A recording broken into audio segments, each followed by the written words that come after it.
अस्सलामुअलैकुम नाज़रीन, programme news makers के साथ मैं हूं आपकी मेज़बान ज़रिया आरिफ। असेंबली से इस्तीफे देते देते पीडीएम अब इस फैसले पर आन पहुंची है कि वह हुकूमत का ज़िमनी इंतखाब में डट कर मुकाबला करेगी। गो कि ये एक इलेक्शन इत्तेहाद तो नहीं है, लेकिन फिर भी अपोजिशन जमातें ये समझते हैं कि हुकूमत को कहीं भी खुलकर खेलने की इजाज़त नहीं दी जाएगी। पीडीएम का ये फैसला कि हुकूमती जमात पर दबाव बढ़ाने में कामयाब हो भी सकता है। हमारे प्रोग्राम का पहला सेगमेंट इसी बारे में है, जबकि दूसरे सेगमेंट में बात होगी भारत की पाकिस्तान मुखालिफ इश्तियाल अंगेजियों की। लाइन ऑफ कंट्रोल पर जंगबंदी की शदीद खिलाफ वर्जी कोई 1 या 100 बार नहीं, बल्कि 2900 मरतबा मासूम और निहत्ते शहरियों को निशाना बनाया गया। यहाँ तक कि बदकिस्मती से साल 2020 में आज़ाद जम्मू कश्मीर के मुख्तलिफ इलाकों में 33 बेगुनाह शहरी शहीद किए गए। बेहतर है कि पाकिस्तान भारत के खिलाफ अपने दिफा और अपनी हिकमत अमली को मजबूत कर ले, वरना भारत की शरंगेजियां थमने वाली तो नहीं, क्योंकि एक तरफ ये सूरत हाल तो दूसरी तरफ पाकिस्तान के मुकाबले में भारत को न्यूक्लियर सप्लायर्स ग्रुप की रुकनियत देने की तैयारियां की जा रही हैं। इस पर बात करने के लिए प्रोग्राम में हमारे साथ मौजूद होंगे defence brigadier retired Ghazanfar Ali साहब। ब्रिगेडियर साहब बहुत शुक्रिया अपना वक्त देने के लिए। एंकर पर्सन तज्जियाकार मोना आलम साहब भी हमें ज्वाइन कर रही हैं। Mona, thanks for joining us. सहाफी तज्जियाकार नसीम सिद्दीकी साहब भी प्रोग्राम में हमारे साथ शामिल गुफ्तगू होंगे। तज्जियाकार ज़ैगम खान साहब भी आज हमें ज्वाइन कर रहे हैं और साथ ही साथ सहाफी तज्जियाकार मुजम्मिल सोहरवर्दी साहब भी प्रोग्राम में हमारे साथ शामिल गुफ्तगू होंगे। तो बात करते हैं सबसे पहले पाकिस्तान डेमोक्रेटिक मूवमेंट के हवाले से, जिसकी जानिब से ऐलान किया गया कि वो ज़िमनी इलेक्शन लड़ेगी, इस मौक़िफ़ के साथ, इस दलील के साथ कि कोई भी ऐसा फोरम जहां पर हुकूमत को मुकम्मल तौर पर आज़ादी हो अपने मनमाने फैसले करने की, वो फोरम हुकूमत के लिए खाली नहीं छोड़ा जाएगा। पीडीएम का ये कहना है कि ज़िमनी इलेक्शन का फैसला हम कर चुके हैं। बहरहाल जो सीनेट इंतखाब का फैसला है उस पर भी गौर किया जा रहा है, लेकिन ये फैसला अभी नहीं लिया गया। अभी ये वही पीडीएम है जिसके हवाले से हम बात कर रहे हैं कि जो इस्तीफे देना चाह रही थी, चाहे वो सूबाई असम्बली के इस्तीफे हो या फिर वो कौमी असम्बली के इस्तीफे हो। ब्रिगेडियर साहब आपसे आगाज करूंगी, बताएगा ये जो इस्तीफे देने की बातें कर रही थी, इस्तीफे देने के ऐलान कर रही थी पीडीएम, अब वो ये कह रही है कि ज़िमनी इलेक्शन में हम हुकूमत को खुलकर खेलने का मौका नहीं देंगे। ये जो फैसला है ज़िमनी इलेक्शन लड़ने का पीडीएम की जानिब से, आप समझते हैं कि इस हिकमत अमली के तहत हुकूमत को दबाव में लाया जा सकता है? असल में ये पीडीएम का तो इनिशियल फैसला नहीं था, और पीडीएम तो उसी चीज पे लगी थी अगर आप क्यूमुलेटिव उनको देखें कि इस्तीफे देने पे। और हमने ये कहा था, बारहा कहा था, आपके ही प्रोग्राम में कहा गया था, और कि जी वो इस्तीफे नहीं देंगे, ये सिर्फ गवर्नमेंट को एक अंडर प्रेशर लाने के लिए एक पॉलिटिकल गैम्बिट है जो खेला जा रहा है। और वो अभी तक उन्होंने उसको उससे विड्रॉ नहीं किया। उन्होंने कहा जी इस्तीफे हमारे पास हैं, जब हम चाहेंगे इस्तीफे दे देंगे। 31 जनवरी अब राना सनाउल्लाह की एक स्टेटमेंट दें तो वो उसको अप्रैल तक लेके गए थे, अब उसको लॉन्ग मार्च से भी लिंक कर दिया। लेकिन पीपल्स पार्टी में जो जरदारी साहब ने जो फैसला किया और जो सामने आया, जिसमें उन्होंने कहा कि जी हम जो अल्फाज आप कह रही हैं वो अल्फाज थे जो बिलावल भुट्टो भी कल कह रहे थे कि हम हर हुकूमत का मुकाबला करना चाहते हैं। तो पॉलिटिकली तो ठीक है, they must contest election because provincial government peoples party की प्रोविंस में है, और वो नहीं चाहेंगे जी किसी भी तरीके से उस गवर्नमेंट से उनको हाथ धोने पड़े, क्योंकि बाकी जो जहाँ तक इनके प्रेसिडेंट जो है पीडीएम के, उनका तो स्टेक जाती स्टेक तो नहीं है ना, उनकी पार्टी में तो वैसे फूट पड़ गई। आज भी हाफिज हुसैन अहमद साहब की बड़ी स्ट्रॉन्ग स्टेटमेंट थी, और उन्होंने बड़ा कैटेगोरिकली कह दिया कि ये पूरे के पूरे जो पीडीएम का जो फोरम है उसको अपनी जात के लिए इस्तेमाल कर रहे हैं, और हमारे साथ किसी चीज का मशवरा नहीं किया गया। अभी चूंकि पीपल्स पार्टी एक मेजर पार्टी है, और जैसे उनकी प्रोविंस में जो है वो हुकूमत भी है, तो उन्होंने ये कहा कि जी हम इलेक्शन लड़ेंगे और हम ये मैदान खाली नहीं छोड़ेंगे। तो सियासी तौर पे तो एक इसको अच्छा फैसला कहना चाहिए। इससे अगर उनके कैंडिडेट जीतेंगे तो नंबर साफ जाहिर है, जो नंबर गेम है उसमें फर्क पड़ता है, और आने वाले दिनों में आप उस पर नंबर गेम के जरिए आप और ज्यादा प्रेशर डाल सकते हैं हुकूमत के ऊपर, क्योंकि जितने ज्यादा नंबर होंगे, आपको पता है कि हुकूमत भी बड़ी थिन मेजोरिटी पे खड़ी हुई है, और उसके लिए एक यही कहे कि वो they are walking on a razor edge, जरा सा स्लिप हुई तो वो रेजर भी आपके कर सकती है पीडीएम अपने इस फैसले कर सकती है। जी हाँ, बिल्कुल सही। ओके मोना, 8 नशिस्तें हैं जिनमें 2 कौमी असम्बली की हैं, 6 सूबाई असम्बली के हिस्से हैं, 3 का ताल्लुक बिलखुसूस सिंध असम्बली से है, तो प्रेशर आ सकता है? देखिए जरिया, प्रेशर मैं इत्तेफाक करूंगी कि बिल्कुल आ सकता है, इसमें कोई शक नहीं है। लेकिन बात यह है कि ये चीज क्या पहले नहीं पता थी इन तमाम सियासी जमातों को? 11 इतनी बड़ी बड़ी सियासी जमातें हैं जो कि पीडीएम का हिस्सा हैं, और अक्सर और बेशतर वो जमातें हैं जो अपने आप को पार्लिमानी सियासत के चैंपियंस भी कहते हैं, और मैं ये बात मानती हूँ कि वाकई उन्होंने पार्लिमानी सियासत में महारत हासिल कर रखी है। तो क्या इन तमाम जमातों को इस बात का इल्म पहले नहीं था? क्योंकि अगर हम कुछ रोज पहले जाकर, बल्कि अगर 1-2 रोज भी पहले जाकर देखें, तो इस लेवल तक की स्टेटमेंट्स आई हुई हैं कि जो इस्तीफों का ऑप्शन है वो हमारे लिए टाइम बॉम्ब है और एटम बॉम्ब है, और सिंध हुकूमत भी, पीपल्स पार्टी ने कहा कि हम कुर्बान कर देंगे अगर उसके बदले में इस हुकूमत को फारिग किया जाता है। तो ये तमाम चीजें हमारे सामने हैं। हत्ता ये बात बिल्कुल दुरुस्त है कि अगर इसको जमहूरी रूह से देखा जाए तो ये अच्छा फैसला है और इसका खैर मकदम होना चाहिए। मतलब आप अगर लोकल बॉडीज के अगर आप ज़िमनी इंतखाबात में कंटेस्ट ही नहीं करेंगे, और ये बात बारहा हमने की है, आपके इस प्रोग्राम की तवज्जो से भी की है कि पीपल्स पार्टी ने तो शुरू से ही कहा था, बल्कि सबसे ज्यादा इसरार करने वाली पीपल्स पार्टी थी कि ज़िमनी इंतखाबात जल्द से जल्द कराए जाएं खाली निशिस्तों पे, और इलेक्शन कमीशन ऑफ पाकिस्तान उसको रिजिस्ट कर रहा था कोरोना वायरस की वजह से, जो कि बिल्कुल मैं समझती हूँ कि एक नामुनासिब अमल था ईसीपी की तरफ से। ईसीपी को चाहिए था कि गैर जानिबदार रह के ख्वाह किसी भी जमात की तरफ से ये रिक्वेस्ट आ रही थी उसको एंटरटेन किया जाता, लेकिन हमने देखा ईसीपी ने ये फैसला तब किया जब सेनेट इलेक्शंस की बात की गई कि जी सेनेट इलेक्शंस जो है वो अब वक्त से पहले कराए जाएंगे। तो ईसीपी को बगैर देखे कि हुकूमत है या ऑपोजिशन है, अपना गैर जानिबदारी से अपना रोल अदा करना चाहिए था। हैविंग सेड दैट, पीडीएम को भी नहीं चाहिए था कि इतने बड़े बड़े ये लोग दावे करते और इतने टॉल क्लेम्स करते कि इस्तीफे आ रहे हैं और हम जिएंगे या मरेंगे, आर है या पार है वगैरह वगैरह, क्योंकि अब इनके आप पॉलिटिकल बेस से अगर इस चीज को असेस करें तो मुझे लगता है कि इस चीज ने यकीनन इनकी साख को मुतासिर किया है, इनके वोटर्स के जहनों में किया है, उनके दिलों में किया है, जो इतने भारी भारी लोग लेकर और मजमे लेकर जाते रहे हैं। चले ये लोग कहते हैं कि इनके पास जेन्युइन क्राउड था और वो स्ट्रेंथ थी, मैं मानती हूँ, चले जेन्युइन भी अगर उनमें से कुछ होंगे या नहीं होंगे, जो भी है, I am not aware of this, लेकिन मैं ये बात कहती हूँ कि अगर वो लोग हैं तो उनको आपने मतलब किस नहज पर लाकर छोड़ा है, या तो आप वो बात करें या फिर ये बात करें। तो इसलिए मुझे लगता है ये जो मिक्स्ड सिग्नल्स थे ये अच्छी बात नहीं है।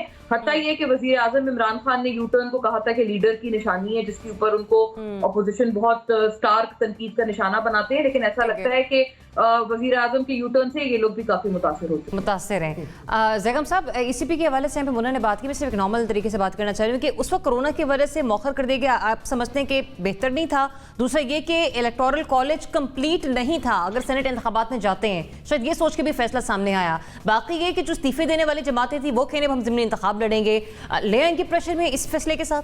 ईसीपी ने जो किया वो बिल्कुल ठीक किया, क्योंकि आईनी तौर पर उनकी जिम्मेदारी थी कि 60 दिन में कराएं, उन्होंने पहले ही काफ़ी लेट कर दिया। इतना ज़्यादा कोरोना वायरस भी नहीं है कि आप जमहूरी अमल को रोकें, और इसकी कोई ऐसा जवाज़ नहीं था। अमेरिका में भी इससे ज़्यादा बुरे हालात हैं और वहाँ इलेक्शन हो गए। और मैं समझता हूँ कि इस वक्त पाकिस्तान में तारीख़ ने अपने आप को दोहराया है। नवंबर 2007 में नवाज़ शरीफ साहब वतन वापस आए थे सऊदी अरब में और फिर इंग्लैंड में एग्ज़ाइल के बाद, और आकर उन्होंने ये ऐलान किया था कि उनकी जमात अगले इलेक्शन का, जो अगले साल हो रहे थे 2008 में, उसका बाइकाट करेगी। और दिलचस्प बात यह कि मोहतरमा बेनज़ीर भुट्टो ने ख़ुद उनसे मिलकर उनको ये कायल किया था कि आप इलेक्शन का बाइकाट ना करें और ये मैदान खाली ना छोड़ें। और मोहतरमा ने ये कहा था, और मोहतरमा ये बात अक्सर कहा करती थी कि 1985 में मैदान खाली छोड़कर इलेक्शन का बाइकाट करके उन्होंने बहुत बड़ी गलती की थी। अगरचे 1985 में ज़ियाउल हक की हुकूमत थी, उनको एक फेवरेबल ग्राउंड नहीं मिल सकता था, गैर जमाती इंतखाबात हो रहे थे, लेकिन मोहतरमा फिर भी आखिर दम तक ये कहती रही कि उनकी सियासी लाइफ की सबसे बड़ी गलती 1985 के इलेक्शन का बाइकाट था। तो मोहतरमा ने कन्विंस किया नवाज़ शरीफ को, मुस्लिम लीग नवाज़ ने हिस्सा लिया, और शायद ये मुस्लिम लीग नवाज़ का सबसे अच्छा फ़ैसला था शायद नवाज़ शरीफ साहब की ज़िंदगी का, क्योंकि अगर वो 2008 के इलेक्शन में हिस्सा ना लेते तो उनकी तमाम सीटें पाकिस्तान मुस्लिम लीग काफ ले जाती, और शायद 2013 में वो वापस अपनी सीटें रिकवर भी ना कर सकते और हुकूमत में ना आ सकते। दूसरी बात, जो सेनेट है ये हाउस ऑफ फेडरेशन है, ये कभी डिज़ॉल्व नहीं होता, इसको डिज़ॉल्व करने का कोई आईनी तरीका मौजूद ही नहीं है, इसमें कंटिन्यूटी है।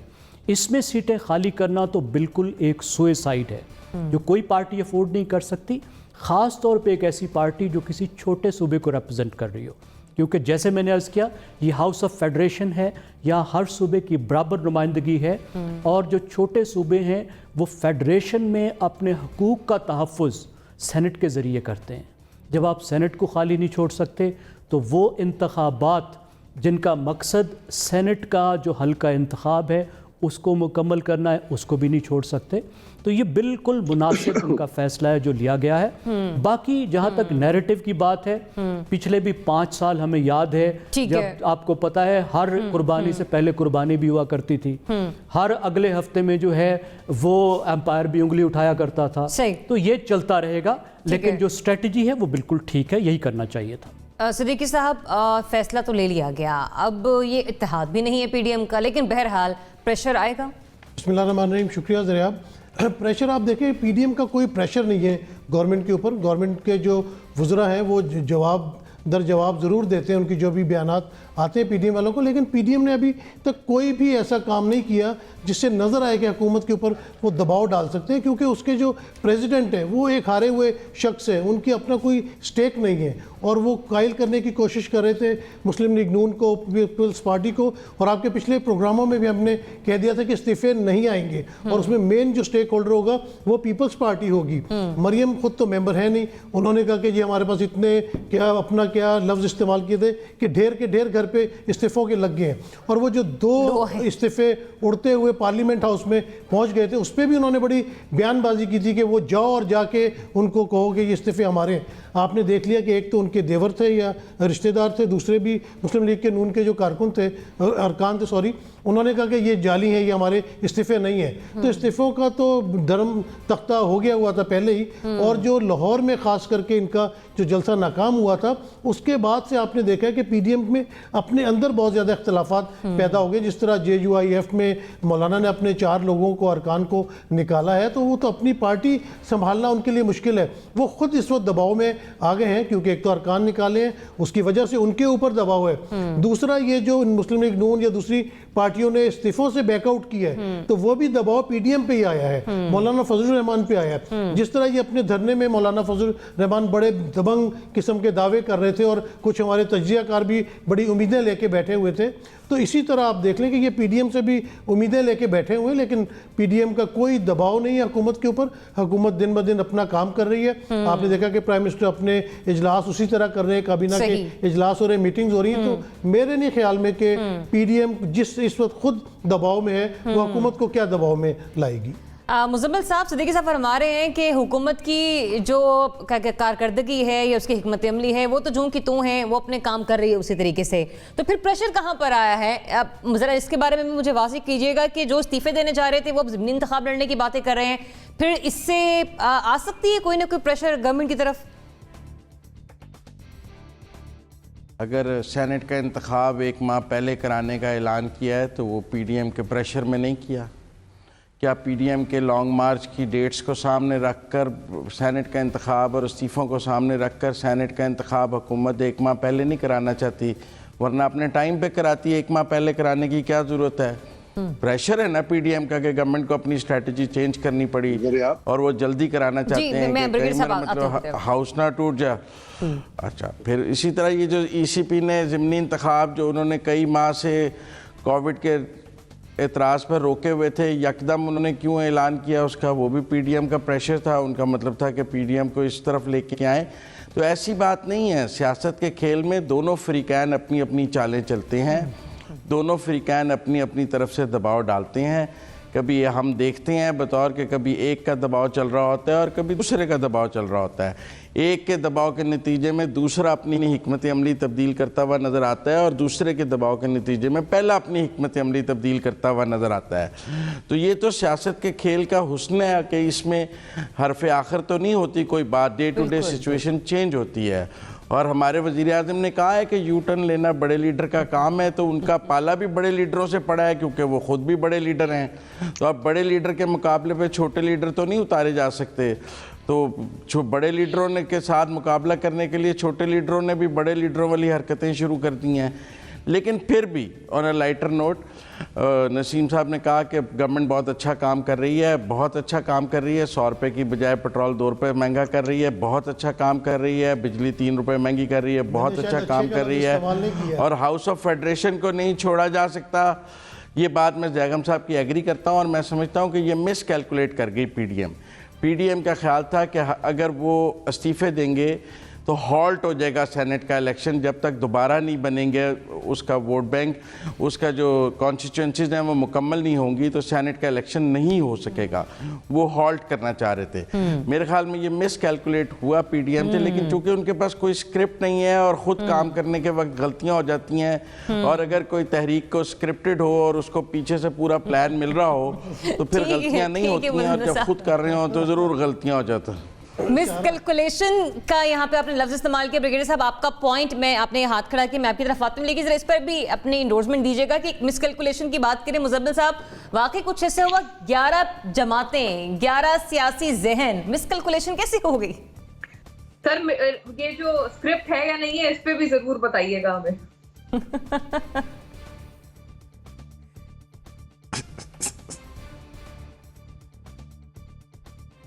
ब्रिगेडियर साहब आप अपना पॉइंट करना चाह रहे हैं? जी बिल्कुल, नहीं ब्रिगेडियर साहब मैं सिर्फ वो यही कहना चाहता हूँ जो मुजम्मिल साहब ने क्लियर किया कि ये जो इस्तीफे की प्रेशर की बात है या गवर्नमेंट की तरफ से इलेक्शन पहले कराने वाली बात है, वही बात है कि वो स्ट्रेटेजी और काउंटर स्ट्रेटेजी के तौर पे इस किस्म की पॉलिटिकल मूव में ये चीजें चलती हैं, तो वो हो रही है नेचुरली। अब पीडीएम ने अगर एंटिसिपेट तो किस तरह करते, उन्होंने तो एक स्क्रिप्ट तो उन्होंने लिखा हुआ है, ये नहीं आप कह सकते कि स्क्रिप्ट नहीं लिखा हुआ है, स्क्रिप्ट लिखा हुआ है, सिर्फ उसकी इम्प्लीमेंटेशन किस तरह होती है वो होती है जब कोई काउंटर चीज हो जाती है तो आप उसके ऑपोजिट डायरेक्शन में जाने की कोशिश करते हैं। तो ये दोनों पार्टियां इस तरह खेल रही हैं और इसमें कोई मतलब छंबे वाली बात मेरा ख्याल लगती नहीं है कोई ऐसी कि जिसमें कोई अनएक्सपेक्टेड चीज हो रही हो।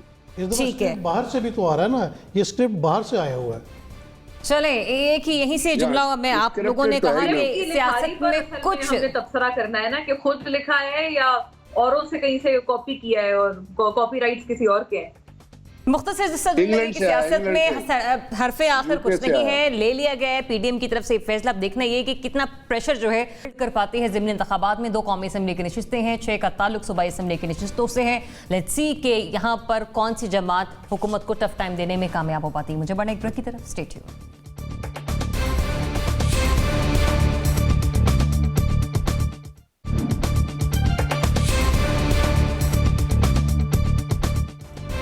वेलकम बैक नाज़रीन। भारत की जानिब से जंगबंदी की खिलाफ वर्जी का सिलसिला मुसलसल जारी है और गुज़िश्ता साल भी भारतीय फौजियों ने एलओसी पर जंगबंदी की और 2900 से ज़ायद बार खिलाफ वर्जी की गई। भारतीय फायरिंग के नतीजे में 33 बेगुनाह शहरी शहीद किए गए जबकि 260 जख्मी भी हुए हैं। बात सिर्फ यहीं पर आकर नहीं रुकती कि पाकिस्तान को अपने हिकमत अमली को न सिर्फ तब्दील करना होगा बल्कि अपने दिफा को भी मजबूत करना होगा, क्योंकि इस सिलसिले में हम ये भी देख रहे हैं कि NSG रुकनीत पर भारत के मुकाबले में पाकिस्तान से वो सलूक नहीं बढ़ता जा रहा, जैसे कि एक मेंबर को रुकने देने के हवाले से मुनासिब और तवाज़ुन और बैलेंस रख के एक जो सलूक है वो रखा जाता है। फिर देखा यह जाता है कि कहाँ पर डिपेंड करता है कि किसको मेंबरशिप मिलनी चाहिए NSG की।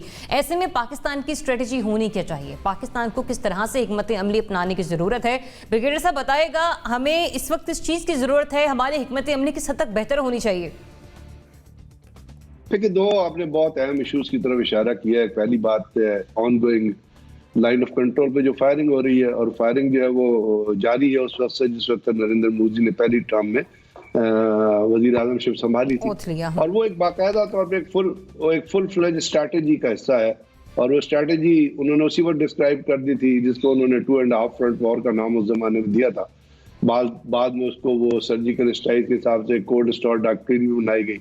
लेकिन ये 2.5 फ्रंट वॉर का मतलब ही उनका था कि पाकिस्तान को एक तो डायरेक्टली जो है पाकिस्तान की आर्मी को एंगेज करो, और दूसरा उसके ऊपर उसकी वजह से जो उनके ऊपर इकोनॉमिक प्रेशर आएगा। साफ जाहिर है जब आपके यहाँ इंडिया फायर करता है, आप फायर बैक करते हैं, तो उसके ऊपर जो आपके वेस्टेज रेट होता है वो भी बढ़ता है, जो आपकी consumption of the war material होती है वो भी बढ़ती है। और वो तो और जहां तक बावजूद इसके कि जो ट्रीटी जो होती है लाइन ऑफ कंट्रोल की, जैसे वो ये सीज फायर जो मायदा होता है वो 2 तरीकों से होता है। दुनिया में, या इनफॉर्मल होता है या फॉर्मल होता है।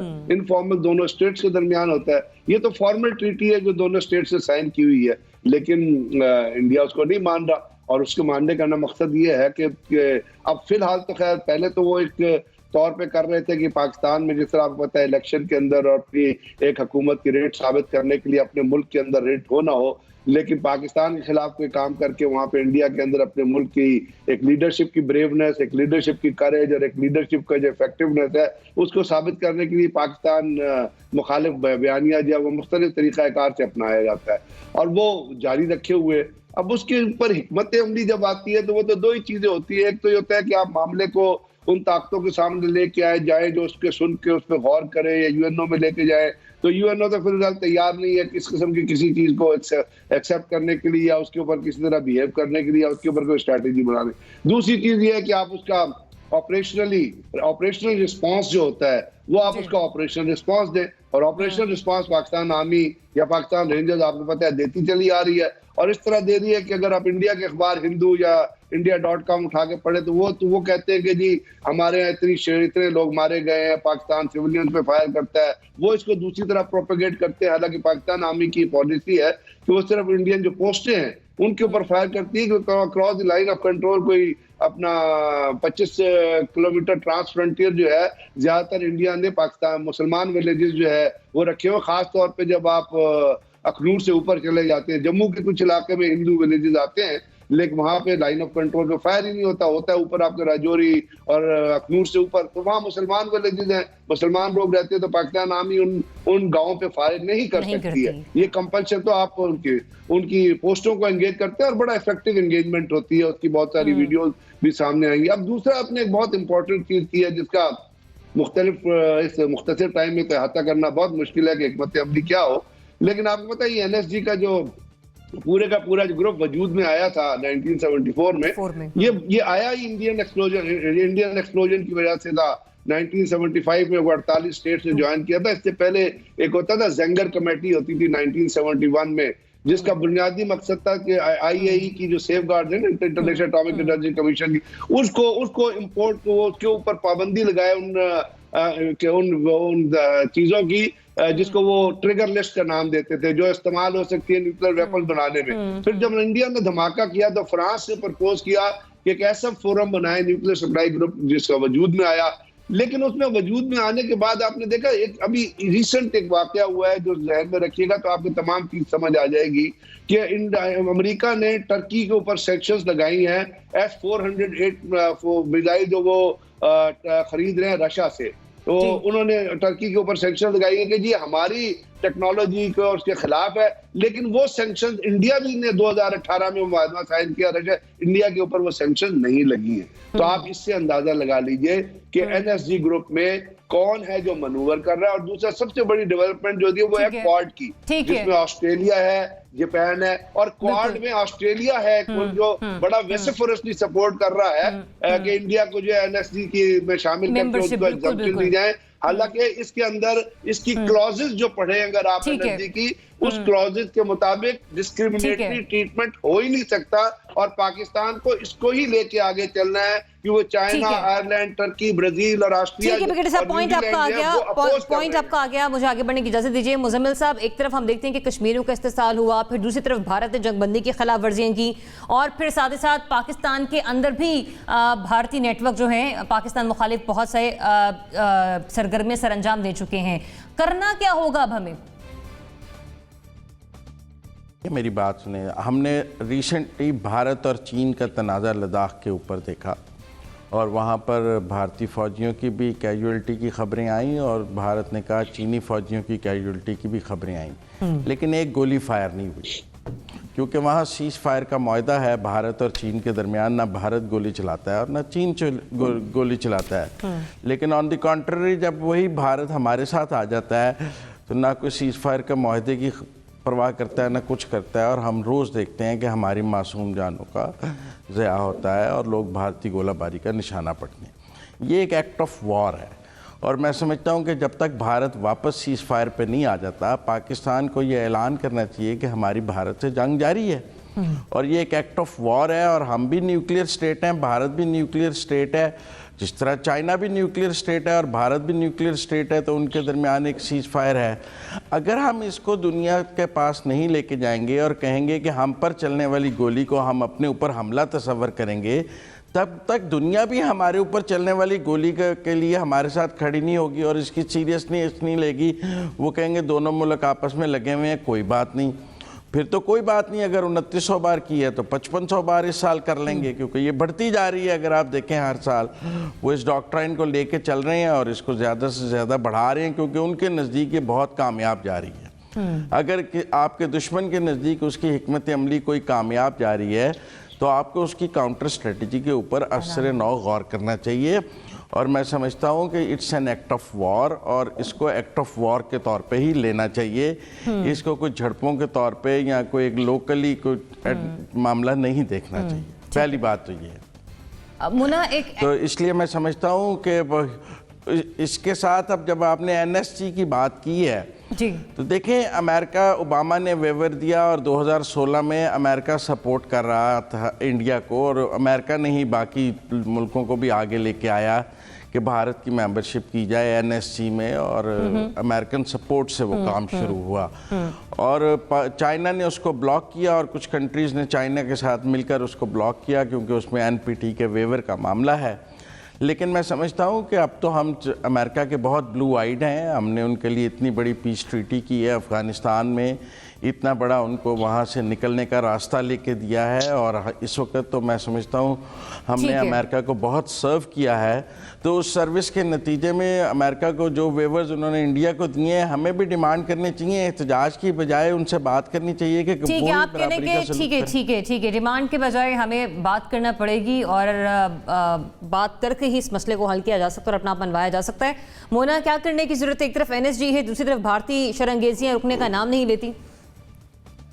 देखिए ज़रियाब, असल में ये जो पहले तो जो आपने सीज फायर वायलेशन के बारे में बात की है, उसके बारे में अगर थोड़ा सा कह लें, ये जो एक सिलसिला है इंडिया की तरफ से तो खैर मुसलसल जारी है, और ये बात बिल्कुल दुरुस्त है कि ये मोदी हुकूमत की जो पॉलिटिकल स्ट्रेटजी है उनका हिस्सा है। अभी आपने देखा कि पूरी कश्मीर में जो इंडियन ऑक्यूपाइड जम्मू कश्मीर है, वहाँ पे इंतखाबात भी उन्होंने सो कॉल्ड मज़हका फेस किस्म के उन्होंने वहाँ पर इंतखाबात कराए हैं, जब वहाँ पर पूरी उनकी जो असल जो लीडरशिप है वो पाबंदे सलासल है, वो कभी या तो घरों में कैद है या कहीं और कैद है, जब से ये सिलसिला पिछले साल से शुरू हुआ है और स्पेशल स्टेटस छीना गया है। तो इस किस्म के हालात में गवर्नर राज होते हुए, armed forces special powers act वहां पर लगा हुआ है, उसके होते हुए मतलब कौन से इंतखाबात हो सकते हैं? ये तो इटसेल्फ एक मजाक है। तो खैर ये अपनी जगह बात है, और फिर इसकी वजह से उस पूरे इंतखाबात में जो इन्होंने ये दिखाने की कोशिश की है कि वहां पर बीजेपी हुकूमत ने बड़ी कोई अच्छी परफॉर्मेंस दी है और इंतखाबात में लोगों ने उनको अपना मैंडेट दिया है, इस चीज को लेजिटिमेट करने के लिए या लेजिटिमाइज करने के लिए भारत ये इस किस्म की जो वाकयात हैं हमारे LOC पर और इसकी खिलाफ वर्जियां, मुझे लगता है इस वजह से इसमें हमें आए दिन आजकल बिलखुसूस इजाफा नजर आ रहा है। अच्छा, इसका जो हल है, अगर इंडिया और पाकिस्तान के पर्सपेक्टिव से हम ना भी देखें तो बड़ा सिंपल सा हल है कि UN का जो मिलिट्री ऑब्जर्वर्स ग्रुप है इंडिया पाकिस्तान के लिए, उसको दोनों इतराफ पर ऑपरेट करने दिया जाए। पाकिस्तान की साइड पर, हमारी साइड पर जो LOC है हमारी तरफ अक्रॉस आवर साइड, हम बड़ा फ्रीली इन लोगों को ऑपरेट करने देते हैं। हत्ता ये कि इवन जब सर्जिकल स्ट्राइक्स के भी क्लेम हुए थे तब भी हम इसी UN के ग्रुप को लेकर गए थे, हमने उनको मुआयना करवाया था, दिखाया था कि किस तरह के बोगस और शेमफुल किस्म के जो ये क्लेम्स थे वो इंडिया ने किए थे अपने पब्लिक को उल्लू बनाने के लिए। तो अब इंडिया लेकिन दूसरी तरफ उनको ऑपरेट करना तो बहुत दूर की बात है, उनके ऊपर उल्टा हमले करना शुरू हो गया। अभी हमने जैसे हाल ही में देखा कि UN मिलिट्री ऑब्जर्वर्स की गाड़ी को बाकायदा तौर पर इंडिया ने निशाना बनाया है।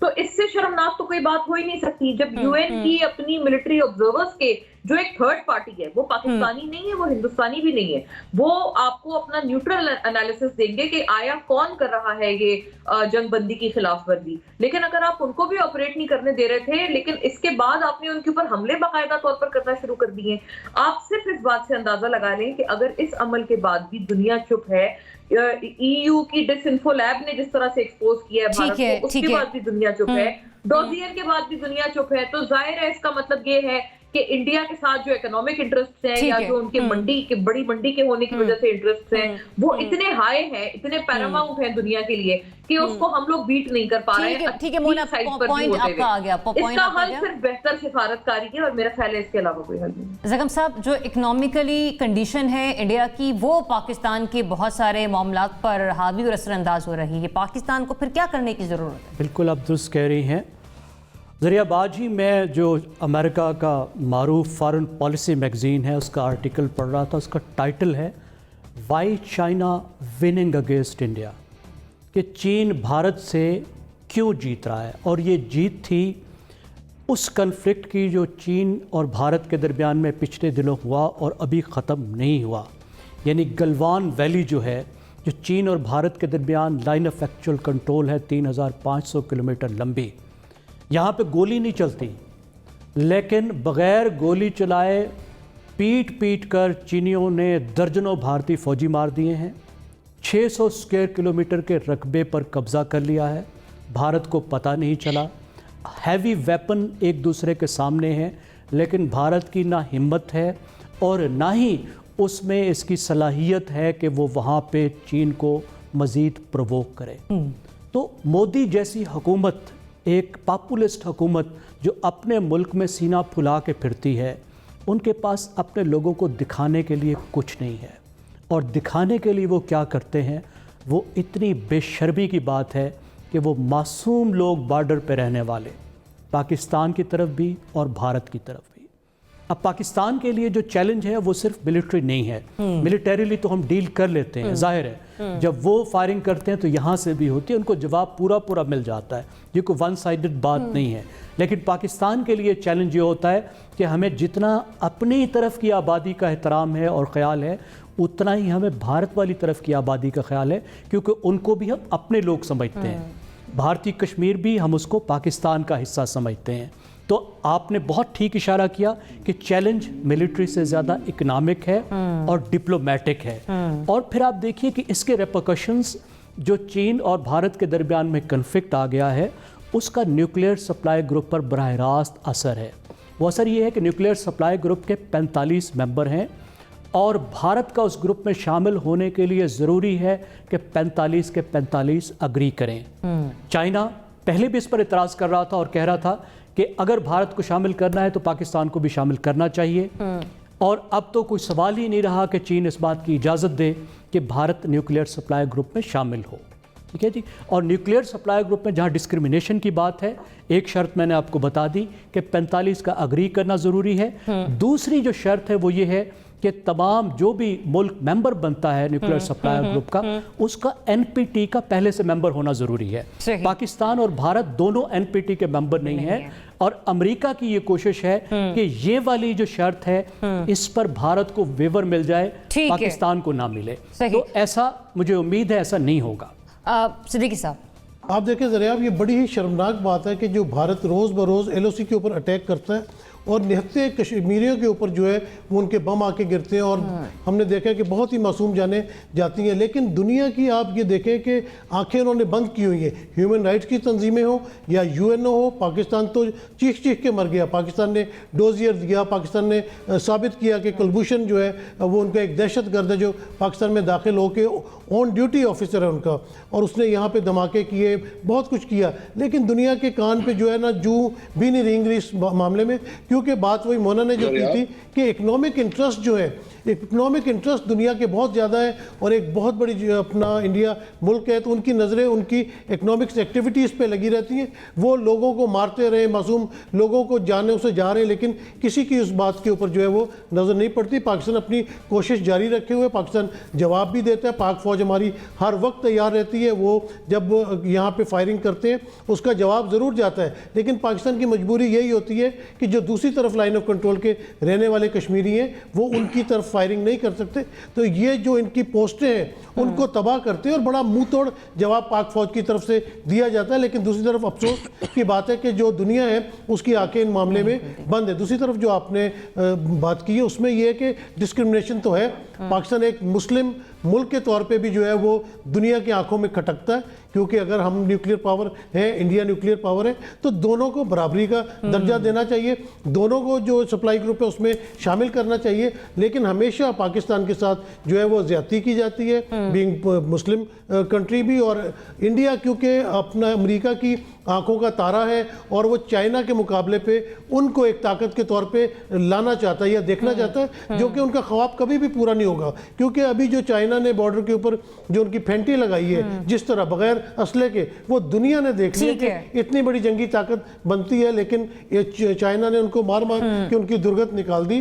तो इसमें बिल्कुल ज्यादती वाली बात है, पाकिस्तान को भी आलमी ताकतों के यहाँ पर हम देखने जा रहा दारी है। और इकोनॉमिकली पॉइंट ऑफ व्यू से लेकर देखा जाए तो इस वक्त चाइना जो है वो भी एक उभरती हुई स्टेट है, साथ ही साथ इंडिया भी बहुत बूमिंग और ब्लूमिंग। लेकिन यहाँ पर चैलेंज जो है वो मिलिटरीली नहीं है, जैसे कि जगम साहब ने भी फरमाया, हमें इकोनॉमिकली पॉइंट ऑफ व्यू से और डिप्लोमेसी को अपनी बहुत बेहतर करने की ज़रूरत है। सिर्फ यही वो दो ऐसे तरीके हैं कि जिससे हम भारत की जो जंगें हैं या भारत की जो पाकिस्तान मुखालिफ सरगर्मी हैं उन्हें बेहतर तरीके से काउंटर कर सकते हैं। मुझे बढ़ने एक ब्रेक की तरफ स्टेज।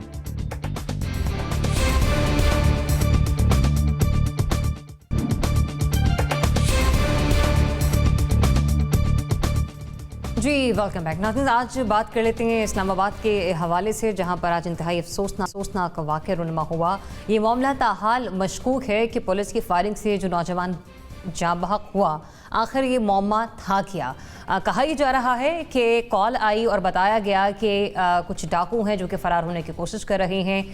पुलिस की जानिब से फायरिंग की जाती है, लेकिन जो फायर खोले जाते हैं वो कोशिश तो ये की जा रही थी कि गाड़ी को बर्स्ट किया जाए, टायर्स को इंगेज किया जाए, उन्हें रोका जाए, लेकिन बदकिस्मती से 2 गोलियां उस जवान के सर में जा लगी। सवाल यहाँ पर यह पैदा होता है कि आज वज़ारत दाखिला की जानिब से बयान तो ज़रूर सामने आया है कि वाक़े के जो ज़िम्मेदारान हैं उन्हें कैफ़िर किरदार तक पहुँचाया जाएगा, लेकिन अगर हम माजी के हवाले से बात करें तो क्या ऐसा मुमकिन हो पाएगा? जगम साहब आपसे आगाज़ करें, बताइएगा, आप समझते हैं कि नौजवान जो जाँ बहक हुआ उनके लवाहिकीन को इंसाफ मिल सकेगा?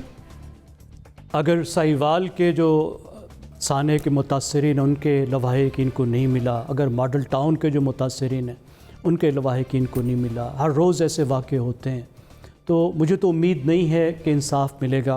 और शायद उनको इंसाफ मिलने का बेहतरीन तरीका ये हो कि आप इस पुलिस को रिफ़ॉर्म करें, ऐसे नौजवानों को मुस्तकबिल में इस तरीके से सड़कों पर मरने से रोकें। देखिए, अभी इन्फॉर्मेशन तो आगे आएगी, सिर्फ एक चीज़ में जो मुझे फ़ियर है, जो मैं शेयर कर रहा हूँ कि शेख रशीद साहब ने आते ही एक काम किया जो सच्ची बात है, मैं उस वक्त खुश हुआ था, लेकिन अब मैं खुश होने पे पछता रहा हूँ। वो उन्होंने क्या कि आते ही इस्लामाबाद में से नाके ख़त्म कर दिए और नाके ख़त्म किए। अब ये पता चल रहा है कि नाके तो उन्होंने ख़त्म कर दिए, लेकिन पुलिस के लिए कोई अल्टरनेटिव अरेंजमेंट नहीं किया कि नाकों की गैर मौजूदगी में पुलिस को जब ऐसी रिपोर्ट मिलेगी, कोई मशकूक हरकत होगी, तो वो कैसे उसको रोकेगी। मेरा ख्याल है रात जो वाक़या उसका बराह रास्त ताल्लुक़ उस फैसले से था जो एक नी जर्क फैसला था, शायद पुलिस के साथ मशवरे के बगैर किया गया। वज़ीर साहब ने लोगों को खुश करने के लिए आते ही एक फ़ैसला किया और उसके बुरे मुज़मरात निकले। सही। सिद्दीकी साहब, चूंकि मैं आप लोगों की तरफ इसलिए पहले आ रही हूँ कि इस्लामाबाद में आप लोग रह रहे हैं, आप लोग खुद को सेफ महसूस कर रहे हैं जिस तरह से नाके ख़त्म हो गए और लवाहिकीन को इंसाफ मिल सके? देखिए ज़रा वाक़या तो बहुत ही अफसोसनाक है और बिल्कुल इसमें कोई इंसाफ नहीं मिलेगा। जिस तरह जैगम साहब ने कहा कि मॉडल टाउन वाले या साहिवाल वाक़े थे, इस तरह के वाक़यात होते रहते हैं। लेकिन मुझे एक बात पे शक ये पड़ता है कि जब मिनिस्टर ने आके नाके ख़त्म किए, क्योंकि हमें पता है कि नाकों के ऊपर कमाई भी बहुत ज़्यादा होती है, तो ये कोई काउंटर अटैक भी करते हैं, कोई हरकत जानबूझ के इस किस्म की करते हैं जिसकी वजह से दोबारा नाके लगाने की इजाज़त दी जाए। तो ये चीज़ों रिफॉर्म्स चाहिए, यहाँ पे इसकी इंक्वायरी होनी चाहिए। उसका ऐलान भी हो गया, लेकिन बात है इंक्वायरियों का ऐलान तो हो जाता है लेकिन होती नहीं है। लेकिन बहुत दर्दनाक वाक़या आज इस्लामाबाद में, हर बंदा गमगीन था क्योंकि बिल्कुल एक यंग बच्चा था और आप किस तरह फायरिंग कर रहे हैं। अगर आप दूसरी तरफ से कोई फायर नहीं आया, डाकू ने आप पे फायर नहीं किया है, तो आपने किस वजह से आप फायरिंग कर रहे हैं, उसकी कोई वजह भी तो सामने आनी चाहिए ना। फिर टायर बस्ट आप उसके करते आप देखें कि आप सीधे फायर कर रहे हैं, तो पुलिस में रिफॉर्म्स भी आना चाहिए और ये जो पुलिस वाले इन्वॉल्व थे उनको कैफरे किरदार तक पहुंचाना चाहिए। जब तक सजा और जजा नहीं होगी, इस तरह के वाकयात के बाद इन लोगों को सजा नहीं मिलेगी, तब तक ये लोग इस किस्म के काम करते रहेंगे। तो मैं तो यही कहूँगा कि बिल्कुल इसकी इंक्वायरी रिपोर्ट आनी चाहिए फौरी तौर पर, और उसके बाद जो भी है उनको कैफरे किरदार तक पहुंचाया जाए। मुजम्मिल साहब, मैं समझता हूँ कि जो सबसे बड़ा फ्लॉ है ना पाकिस्तान में, वो ये है कि जब हमें पुलिस से कोई शिकायत होती है तो उस शिकायत की इन्वेस्टिगेशन भी पुलिस ही करती है। वैसे तो ये सारे प्रोफेशनल मिसकॉन्डक्ट्स में है कि डॉक्टर्स की भी डॉक्टर्स ही करते हैं और इंजीनियर्स की भी इंजीनियर्स ही करती हैं और जजेस की भी जजेस ही करती हैं, लेकिन बिलखसूस पुलिस के हवाले से मैं समझता हूँ कि बहुत दोस्तों ने साहिवाल और मॉडल टाउन और रोज़ाना जो ऐसे वाक़यात होते हैं अभी उन सब का जिक्र हमने किया है यहाँ। उसकी वजह यह है कि जब पुलिस की अब इस भी थाने में दर्ज होगी, फिर उसकी तफ्तीश भी एक पुलिस वाला ही करेगा। ये जुडिशियल इंक्वायरी भी कोई इतना कारआमद मामला नहीं है, क्योंकि वो जो जज साहब होते हैं वो अपनी इंक्वायरी करने के बाद उसको फिर पुलिस के हवाले कर देते हैं। वो कोई जाकर कोर्ट ऑफ लॉ में नहीं, और इदारे से हो तो जरा बेहतर रहेगा। मोना, कोई और इदारा बनाना पड़ेगा, हमें कोई और इदारा बनाना पड़ेगा इसके लिए जो ये कुछ देख सके। Mona, quickly please. जी बिल्कुल, मुझे भी कोई उम्मीद नहीं है और यकीनन दिल खराश वाकया है ये। पुलिस की आप रिफॉर्म्स की भी बात कर लेंगे तो पीटीआई का सबसे जिसे कहते हैं प्राइमरी उनका ऑब्जेक्टिव हुआ करता था, उनको चाहिए दोबारा उस तरफ रुख करें और इस तरफ दोबारा की बात करें। सीटीटी का बहुत दिल खराश वाकया साहिवाल में हमारे सामने है, इस तरह की बहुत मिसालें हैं। मुझे लगता है चले जो भी इंक्वायरी बना रहे हैं, जैसे भी उसमें घिसे पिटे जो भी आप लोग डाल रहे हैं, वो तो एटलीस्ट मंजरे आम पर आए ना, वो भी नहीं सामने लाई जाती है। तो इस हवाले से हमारा ट्रैक रिकॉर्ड बहुत अफसोसनाक है। ब्रिगेडियर साहब को प्लीज। मंजर आम पे ले भी आएंगे तो फिर भी कुछ नहीं होगा। साहिवाल में मंजर आम पे बहुत सारे लोग पुलिस के आ गए थे, लेकिन उसके बाद फिर उनको पोस्टिंग भी दे दी गई और उनको रेस्टोर भी कर दिया गया और जब अदालत में गया तो अदालत ने सबको रिहा भी कर दिया। बड़ा दिलखराज वाक़या है, लेकिन इसका असर होगा कुछ नहीं, इसलिए कि जब एक जवान को आप ट्रेनिंग के दौरान सिर्फ 5 राउंड फायर करने के लिए देते हैं और फिर उसके हाथ में राइफल पकड़ा देते हैं और दरमियान में फायरिंग, तो उसने इसी तरह फायर करने हैं और फिर यही साथ कि हमारे तजियाकारी समझते हैं कि माजी और देखा जाए तो नहीं लगता कि जो लवाहिकीन है उन्हें इंसाफ मिल सकेगा, लेकिन पाकिस्तान तहरीक इंसाफ की हुकूमत है, इंसाफ की उम्मीद लगाए बैठे हैं तमाम शहरी। देखते हैं क्या होता है। इजाज़त दीजिए, अल्लाह हाफ़िज़।